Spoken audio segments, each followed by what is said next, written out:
Thanks for joining us on Plus TV Africa. I'm Lakwe Banjo. The Lagos State Government has said that the Third Mainland Bridge will be temporarily shut for 4 days, starting from midnight of August the 23rd to midnight of August the 26th, 2018. The government explained that the measure was to make it easy for investigative maintenance tests to be carried out on the bridge. Mr. Akinsoya said all traffic management agencies had been mandated to ensure smooth flow of traffic on the alternative roads. Recall that the federal government had earlier announced its plan to shut the bridge in July, but shelved it after consultation with the state government and other stakeholders. The crisis in the transmission company of Nigeria has taken a new dimension as local workers' union accused its national executives of trying to manipulate workers. The national union had staged a protest at the Abuja office, calling for the sack of the managing director and accusing the management of breaching civil service rules. This, however, has not gone down well with staff of the Abuja office. Our correspondent Amadin Uyi reports. The protest at the TCN headquarters in Abuja on August the 14th. The group had sealed the entrance of the office facility, expressing their grievances against its management. The protest, however, is being dismissed by members of the local union. The protest the national held, we are not part of it because we are not consented, we are not carried along. We are not members of that protest. Because we in Transmission Company of Nigeria, we are not aware of what protest they held. If you look at the last protest they did, they brought talks. No member of the Transmission Company of Nigeria Senior Staff Association was with them. They came with talks, orange sellers. They went and give them regalia to come and protest against the management. It is unfortunate. The protesting group comprising of national executives had accused the managing director of the TCN of breaching civil service rules. There's a condition of service as regard promotion, display, and other issues. What he did was, he defied all the rules. It is alien to us, and we reject it vehemently, and we will not allow it to go on in TCN. This also the new group dismisses as attempts to manipulate the local staff for selfish reasons. We refused to be used for personal interest. We resist to be used by contractors. We resist to be used by anybody. We have completely dissociated ourselves from the national body of SIAC. We are affiliate of SIAC, and they are also affiliate of TUC. On this labor issue, we have visited the president of TUC, who promised to call us together for a roundtable discussion. While the protesters had demanded a change in management, the local union says it is uncalled for. We are saying that Eugene Muhammad must go. There's no any basis for sacking the MD for in TCN. Because if you look at his own contributions and achievements, he is supposed to be even commended and even maybe elevated higher. With both unions now at a loggerhead and set for a showdown, it is hoped the crisis will not affect operations. Amadin Uyi, Plus TV Africa. Thanks, Amadin. The Nigerian Air Force says the Air Task Force of Operation Diran Mikiya has successfully degraded several notorious armed bandits hideouts in Shamashale village and Rugu Forest in Zamfara State. Air Commodore Ibikunle Daramola, NAF Director of Public Relations and Information, disclosed this in a statement on Sunday in Abuja.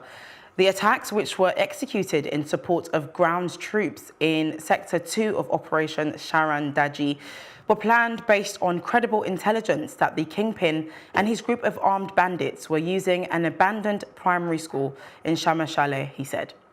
He also said that the bandits used some makeshift settlements in nearby Rugu Forest in the eastern part of Zamfara as bases for their operations.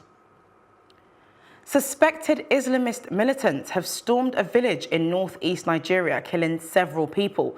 Reports on the death toll in Mailari, Borno State differed. A local militia leader said 6 people had died, but a survivor said up to 19 were killed. The militants ransacked and looted the village for 2 hours before leaving, witnesses added. The Boko Haram jihadist group has carried out numerous attacks in Borno State. Militia leader Babakura Kolo told AFP news agency that the militants had arrived in trucks on Saturday, firing guns and rocket props. Still on security matters in the north-central region of Nigeria, where an unidentified gunman believed to be Fulani militia have again attacked Tiv farmers, killing a pregnant woman, raping and injuring scores of others in the Awe local government area of Nasarawa State. Reports gathered indicate that the gunmen shot at a 28-year-old woman, Mrs. Dorcas Mbagidi Aka Ahan, and injured scores in the Se Shiga Azara area of Awe local government area. The attackers were said to have laid siege to the community in the early hours of Monday, shooting sporadically into the air to scare residents, but Mbagidi Aka Ahan was hit by a stray bullet, leading to her death. The People's Democratic Party has said the open directive by the All Progressives Congress to the Economic and Financial Crimes Commission and the Independent Corrupt Practices and Other Related Offences Commission to quickly conclude the investigation and prosecution of key opposition leaders before the 2019 elections has further confirmed that the agencies have been compromised and are being used by the ruling party against the opposition. The PDP particularly draws the attention of Nigerians and the international community to APC's directive to the EFCC to drag in the Deputy President of the Senate, Ike Ekweremadu, on trumped-up charges, stampede his prosecution and put him out of circulation before the 2019 elections. The APC's national leader, Asiwaju Bola Tinubu, on Sunday said that the defectors who left the party wanted automatic tickets and sharing of the national wealth, which the governing APC could not guarantee. Senator Tinubu said this in a statement he entitled, "They Go Away Because We Go the Right Way," released by his media officer, Mr. Tunde Rahman, in Lagos. He said that the President of the Senate, Bukola Saraki, and Sokoto State Governor, Aminu Tambuwal, amongst others, left the APC because the party could not offer them what they wanted. Akwa Ibom State Government has dragged the Economic and Financial Crimes Commission to court, demanding 50 billion naira as damages over recent freezing of the state's accounts.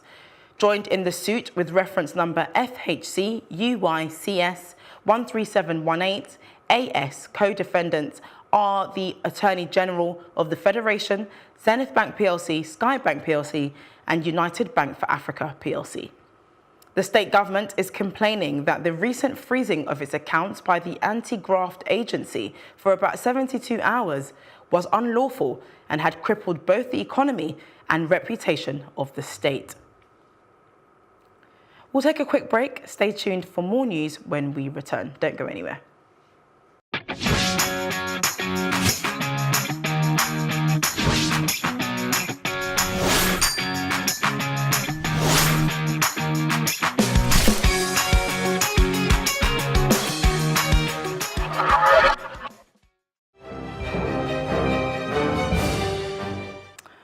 Welcome back. The police in Uganda said one person was killed and 5 others were wounded on Sunday as security forces used tear gas and live bullets to disperse a demonstration against the beating of arrested lawmakers in response to the stoning of a presidential convoy.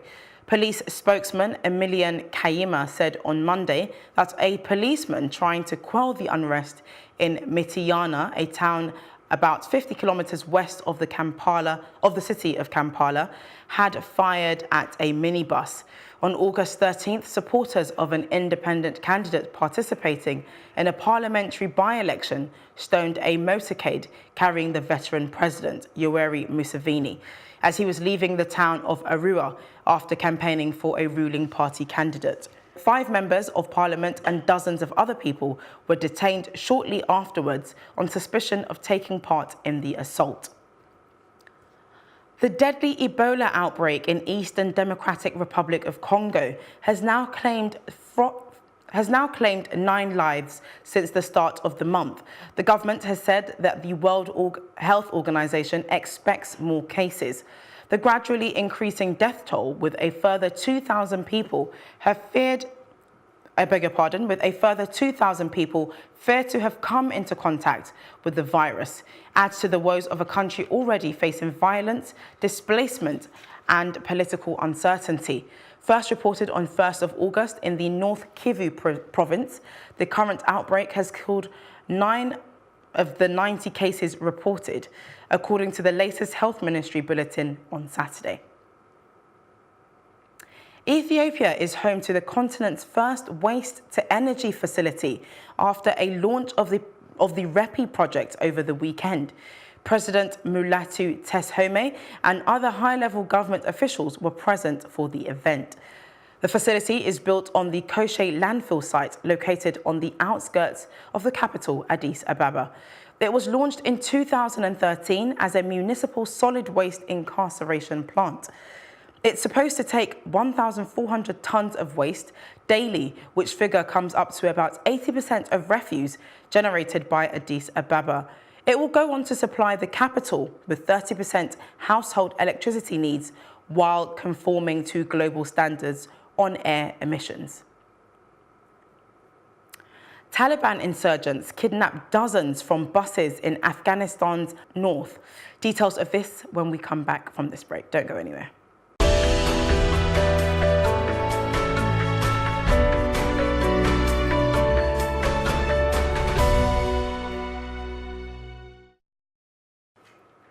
Welcome back.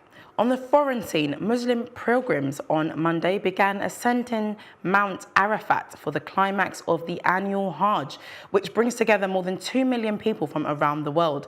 A sea of worshippers scaled the rocky hills southeast of the holy city of Mecca for a day of prayers and reflection, where Muslims believed Prophet Muhammad delivered his final sermon.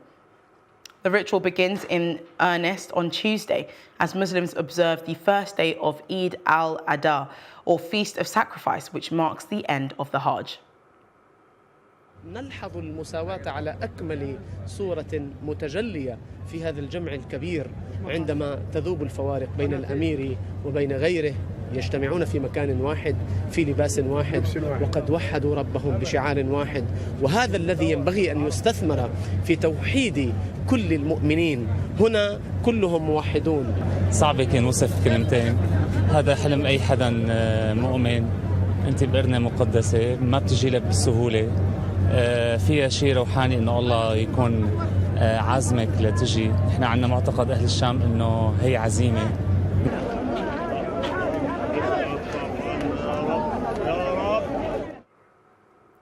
Taliban insurgents kidnapped dozens of passengers after stopping 3 buses in Afghanistan's northern Kunduz province, a government official said on Monday. Esther Mutula Muradi, a spokesman for the Kunduz governor, said the kidnapping happened on Monday morning when 3 passenger buses were coming from the Takhar province to the capital, Kabul. The buses were stopped by the Taliban fighters, passengers were forced to step down, and they have been taken to an undisclosed location, he said. A man wielding a knife and shouting in Arabic was shot dead as he entered a police station at Cornellà de Llobregat, south of Barcelona, Spanish authorities have said on Monday.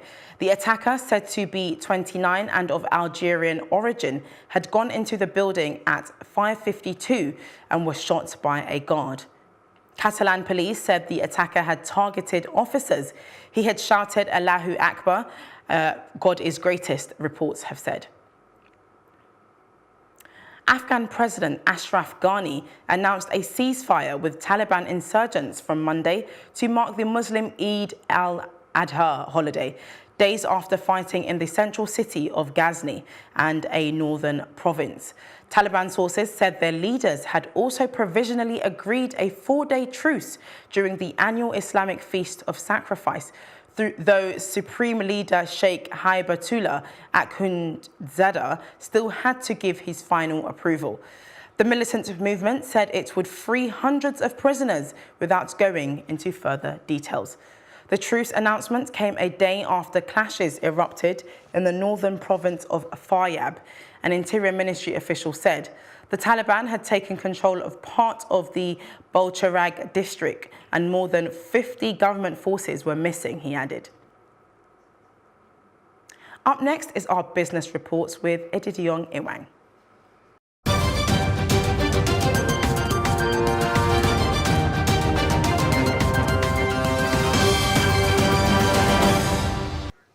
This is Business News and I'm Edidiong Iwang. Well, the Central Bank of Nigeria, alongside the Nigeria Interbank Settlement System and commercial banks, have intensified efforts to take financial services to the rural areas.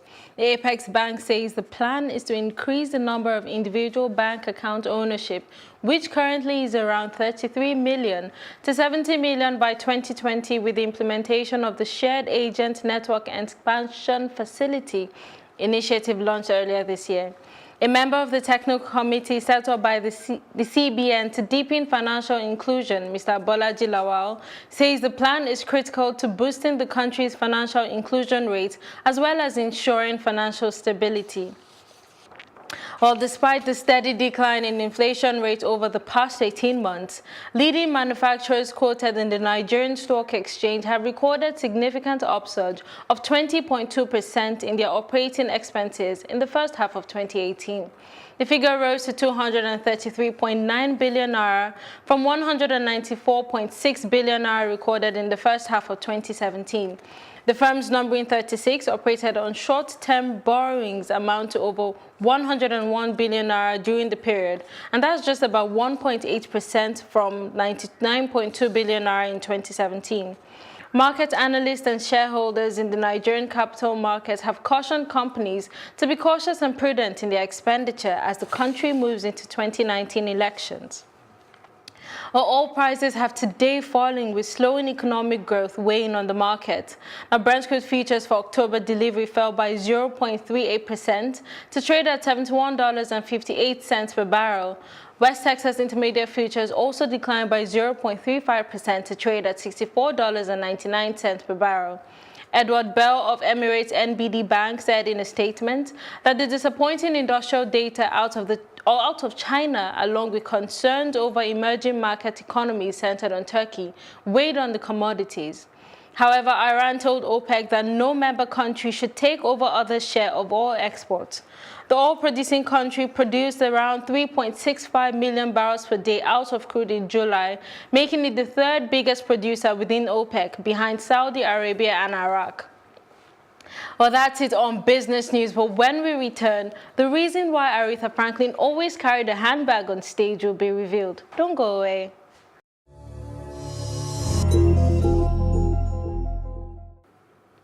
And in entertainment, South African police have arrested the final suspect in the murder of actor and football player Dumisani Masilela.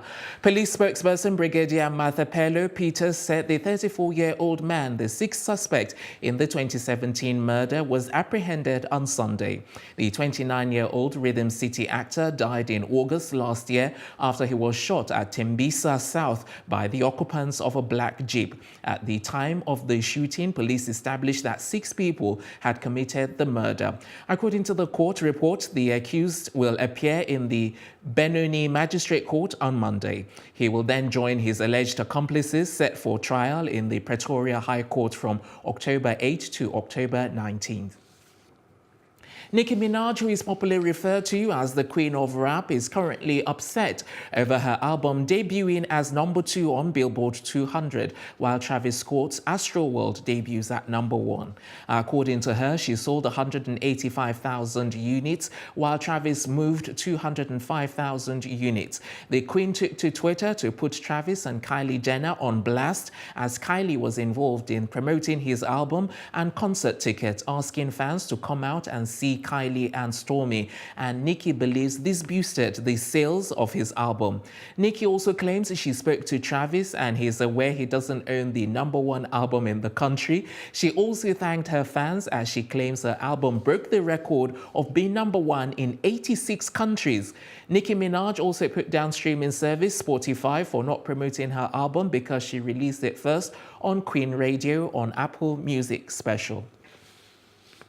Following the demise of legendary singer Aretha Franklin, reports about the superstar songstress says she always carried a handbag on stage while performing and at red carpet events during her career. Speculation about what she carried in the bag has always been a question at the back of many a mind, and investigations about it have revealed that she always carries cash in her handbag. The New Yorker's editor David Remnick can be quoted as saying she collects on the spot or she does not sing. The cash goes into her handbag and the handbag either stays with her security team or goes out on stage and resides within eyeshot on the piano.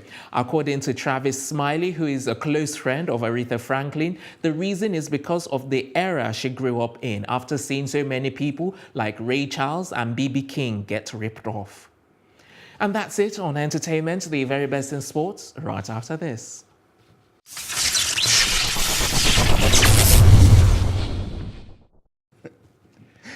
Hello and welcome to Sport Update on Plus TV Africa. I am Udoka Njoku. More good news for Nigerian footballers doing their business outside the shores of the country. Wilfred Ndidi, who had been reportedly targeted by Arsenal, has been handed a 2-year contract extension to his contract to keep him till 2024. Ndidi has been one of the Foxes' most consistent performers since his arrival from Genk in January 2017. And he has penned a new deal, keeping him at the King Power Stadium until the year 2024. The 21-year-old's performances reportedly earned him interest from the likes of Arsenal and Manchester United, but Ndidi, who has already made over 60 appearances for Leicester City and been named the club's Young Player of the Year for 2016-2017 and 2017-2018, is delighted to have pledged his future to the club. He says he's very happy to sign this contract with Leicester City, and of course that was what he said to the website.